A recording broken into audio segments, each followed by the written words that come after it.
to talk about two different things. Well, a few things. One is, of course, animating the actual arm pieces, and of course, the other thing is actually how to deal with the object that you're being thrown, how to make sure that that can be picked up and also released from the hand, and how to have it be parented to the hand during the part where it's being picked up, which is a little bit more tricky than it seems because for some reason After Effects doesn't have a way to keyframe parenting, so we're gonna have to show a workaround for that. Anyway, let's just jump straight in. So on the arm pieces, just remember you have to use rotation only, so that's all we're going to be looking at. I'm going to key all of those on the first frame just so we can start animating. And don't forget also that this, if you set up your thing like I did, then this null, which I named arm control, is just to move the whole thing around. That we're not really going to animate.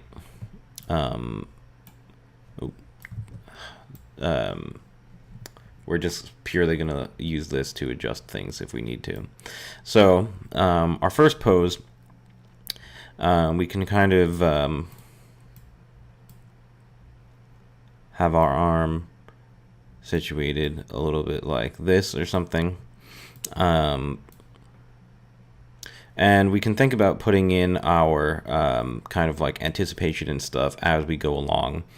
So that'll be become part of our main animation here. So I'm going to just go forward 6 frames like we did for the bouncing ball, just because that's an easy number to use. There's nothing specific or special about using 6 frames, but it's just my standard go-to for examples. So 6 frames forward, and I'm going to think about my anticipation while I'm making these poses. So I'll put a little bit of a like raising up of the arm here. And I want follow through to happen as well. So I'm not going to immediately have my hand up like this. I want the hand to go like this.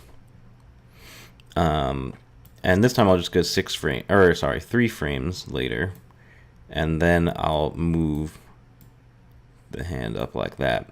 So we're already starting off with a little bit of an anticipation right here.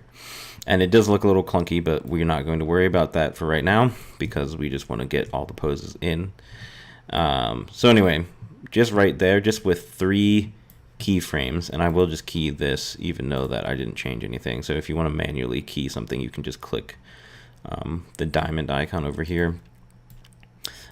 Just with 3 keyframes, I'm putting in anticipation and have follow through, so everything's not coming to a complete stop. Also, I'd like to point out that when you're animating something like an arm or even a whole body, you always want to animate from the most base level object with like the most weight and force behind it first. So if I was animating a whole body, I'd want to animate the torso first, then the arms, then work my way down to the hand. Because you don't want to, everything is based off of the central thing. In this case, it's the shoulder. That was the sloppiest description of that I ever came up with. But so my next pose, and I'm just going to go 6 frames from this. So frame 15, I will just go straight down to my pose where I'm going to grab the ball. And here, this is where my null is going to come in handy because I'm just going to realize that the hand is not in the right position. And I know this looks stupid. I didn't really think about this when I was setting this up, but it's okay. We're just going to accept the fact that it looks kind of dumb. And the timing of that is a little bit weird because it doesn't stay in the air long enough. But I'm going to show why my method of addressing that later, because I just want to get through all the poses first. So anticipation, grab, and if he grabs the ball right here, I don't know why I said he, it's just a robot arm. If it grabs the ball right here, this is where the weird stuff is going to happen. So I'm actually going to make a copy of this ball, and I can just do that by hitting Control or Command D. And another hotkey I'm going to use now is I'm going to use Alt and then the left and right bracket next to the P key. So left bracket will cut off everything to the left, alt right bracket will cut off everything to the right. And After Effects is weird sometimes, so I'm going to have to do that. So basically the first, everything to the left is the ball sitting by itself. Everything to the right, I'm going to say parent to hand. So this ball is going to be now parented to the hand, and we'll see when we go another 6 frames that this ball will come along for the ride. So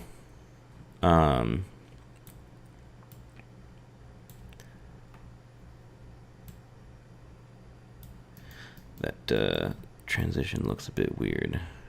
I think I should leave the forearm out a little bit here.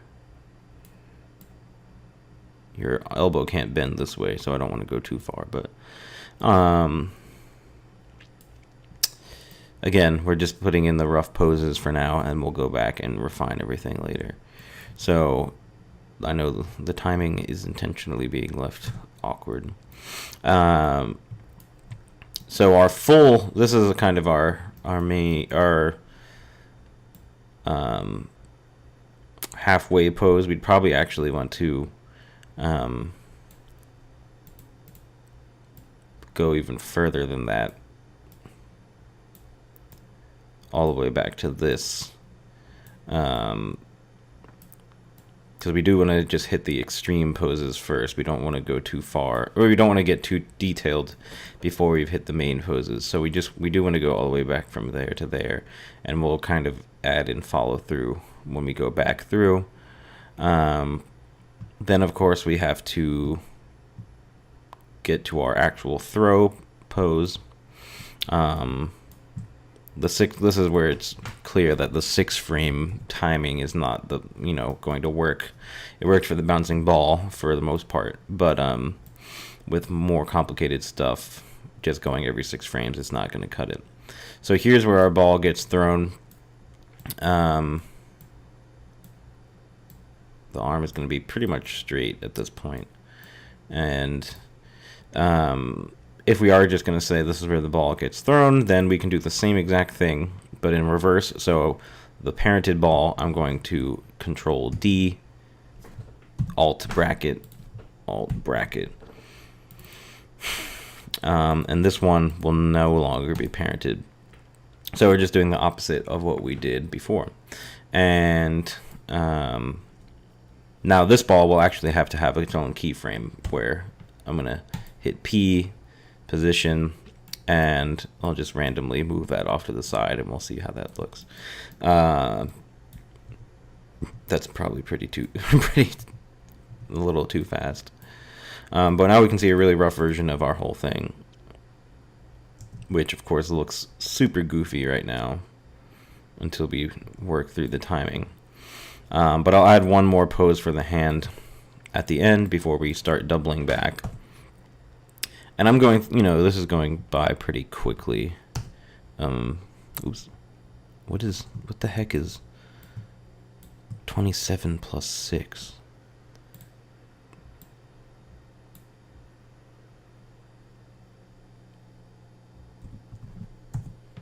Oh, okay. I'm bad at math. Okay.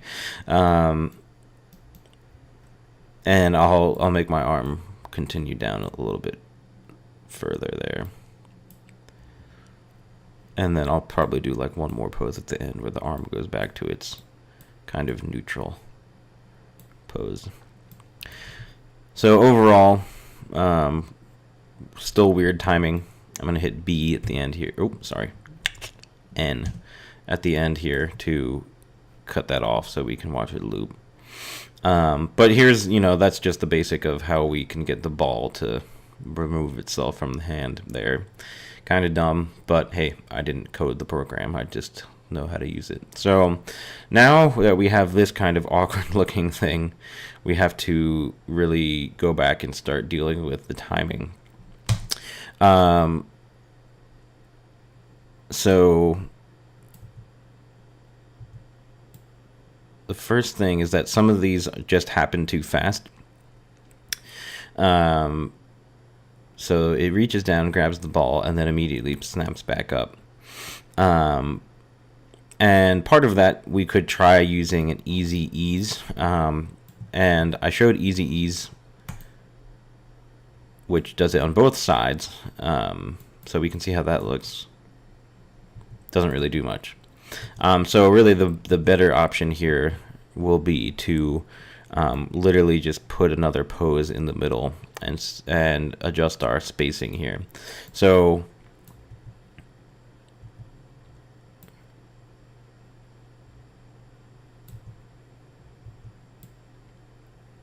I'm going to kind of go here, and I'm going to move the arm down a little bit. And I'm actually accidentally adjusting multiple things at a time here, but I'm going to kind of change my pose so that it's not just letting the computer automatically go through it. I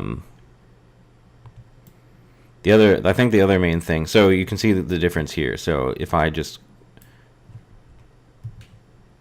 cut those, so we have that versus that, and it's still a little awkward, so I think I might move these.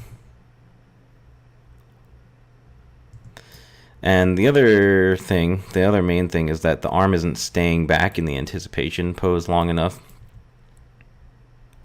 That's one of the main reasons why this looks weird currently, because it's just going snap, kind of hitting pose and then immediately going to the next thing.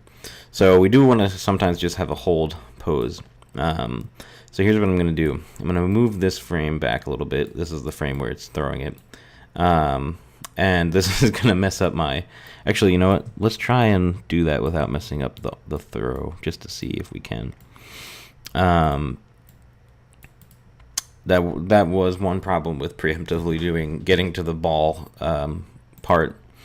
Just I got a little ahead of myself, but so here we want to hold this frame for a little bit longer. And the easy thing to do, if we just grab all these keyframes, hit Command C, and then oh crap, yeah, I forgot. So it turns out if you try to copy paste frames from different layers, it copies the whole layer instead of just the frame, which is very frustrating. So what I did here instead was click each keyframe, Control C, then go here, Control V, and I did that real quick for each layer. So it's just annoying. But we don't want this to stay completely still, so from here to here it should still move a little bit.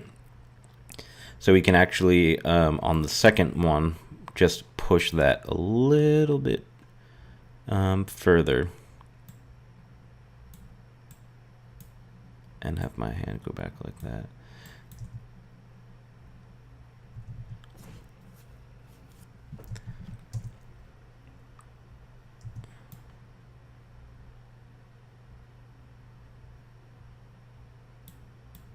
Oops.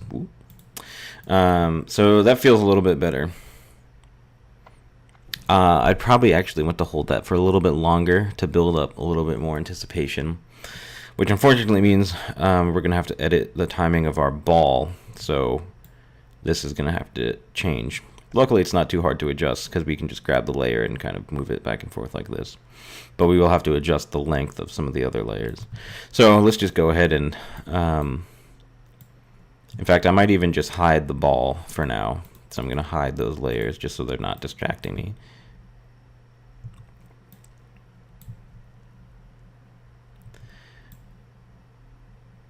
So I'm going to move this back. I'm going to move these back.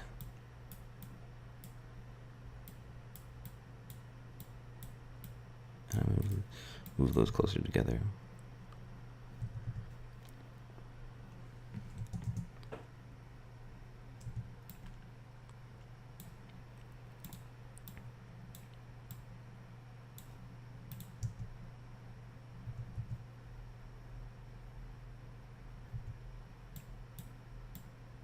You can go way back here.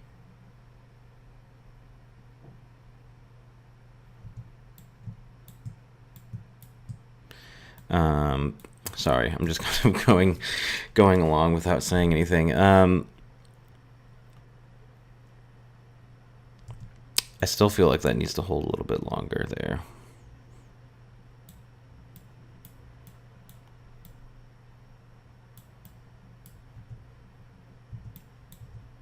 So really, what I'm doing is just purely adjusting the poses I already created rather than trying to add more and more poses in here. I think that's probably the easiest way to think about this is just really, once you have your main information in here, keep adjusting and adjusting and adjusting and adjusting before you go in and actually think about adding additional keyframe poses.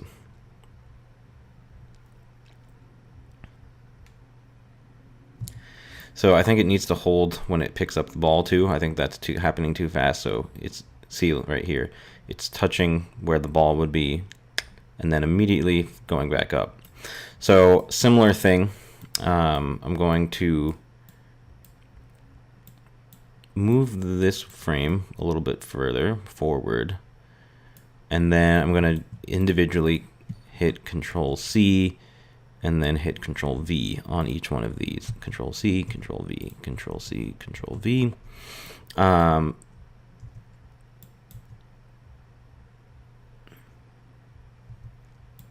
This can be a little bit forward, and this one I'm actually going to make, I'm going to make this not yet hitting the ball. So this is slightly before it grabs the ball.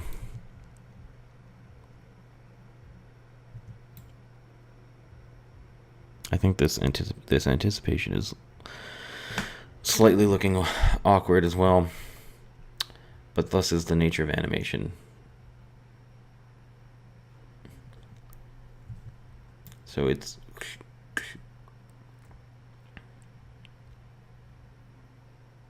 now you don't necessarily have to have a keyframe on everything, so I could potentially just delete the keyframe on this hand.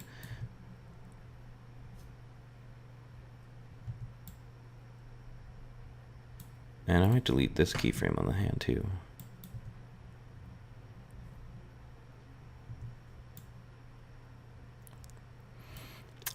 This might, I think, be going upward a little bit too much here.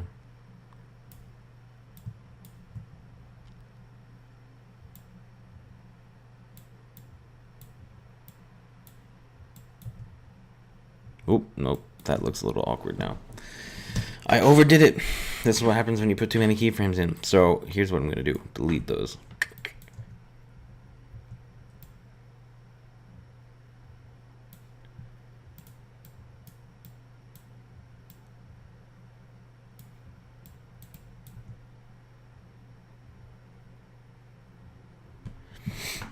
Perhaps that's a little bit too much anticipation. That could easily be the issue. Anticipation is great and all, but it might look a little bit awkward, so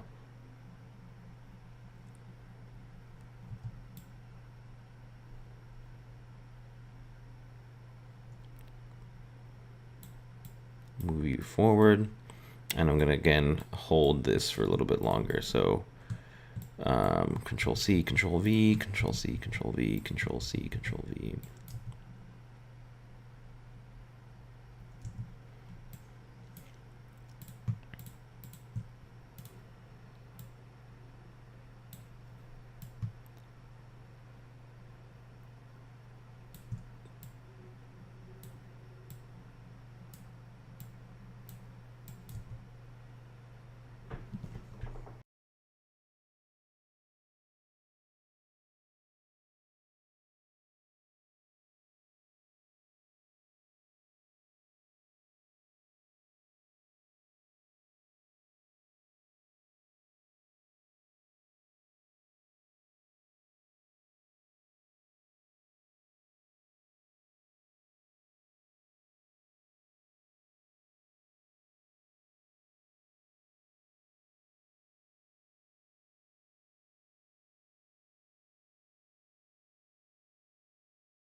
Okay, so I realized I was stopped talking there for a while and got distracted, so I'm just going to fast forward through that part a little bit. And now that I kind of like how the arm looks for the time being, we have to go back and fix the ball. So we just have to identify where the switch is going to happen. So here is now where the ball is supposed to switch. The problem, though, is that the hand is not down far enough.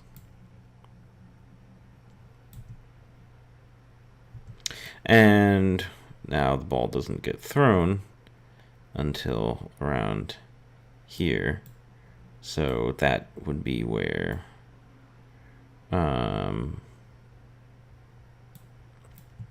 we have to switch. And it's not a perfect solution, but it'll get the job done. So,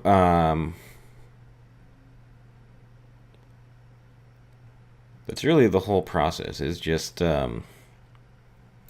being willing to go in and really tweak those keyframes, because unless you nail it on the very first go through, there's not going to be any real way to immediately get the timing perfect, especially since a lot of the timing comes from having to figure out how much time to hold on a certain type of pose.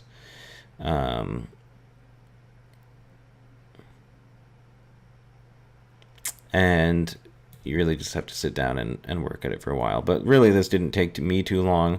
Obviously, I know what I'm doing a little bit more, but still, it's not really that complicated. It's mostly just watching it and making sure to really watch and pay attention to how long you want things to stay in a certain place, and how long you want things to spend moving, and then tweaking it. So we really didn't even do that much weird After Effects stuff.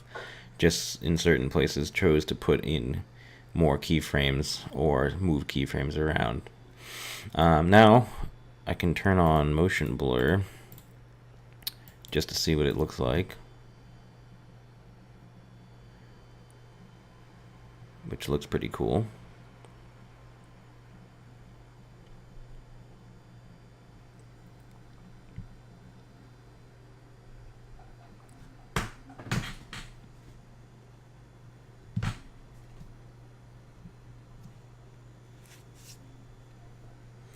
And if I wanted to render this out, I can use Adobe Media Encoder, which I do have, but takes forever to open on my computer for some reason.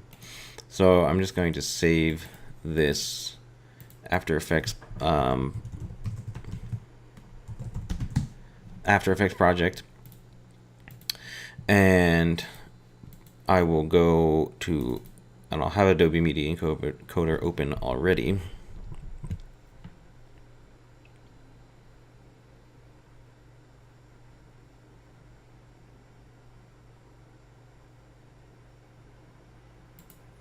And I'm just going to select my comp. I should have named this comp, but whatever. Say add to Adobe Media Encoder queue.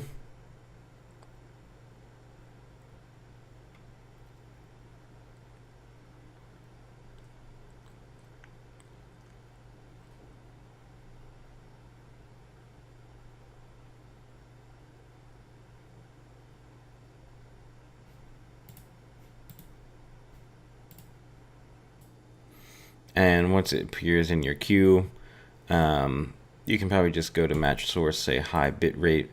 Make sure you're on H.264. If you click this text here, it'll open up your settings. My computer hates Adobe products, so it's taking forever. And oh, I forgot to, my background is technically transparent. Whatever. So it doesn't have to be that crazy. Obviously, this should be named something better, and I'll just, put my name or whatever if I were you.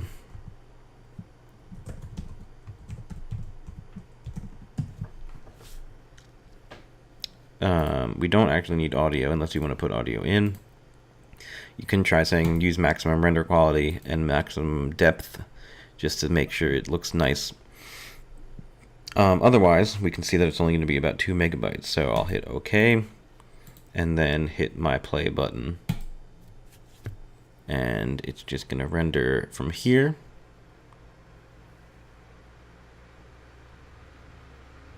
You can see it slows down a little bit when it does the motion blur, but that's to be expected.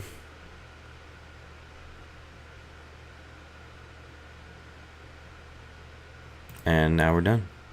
So if I click on my thing, it'll bring me to my folder.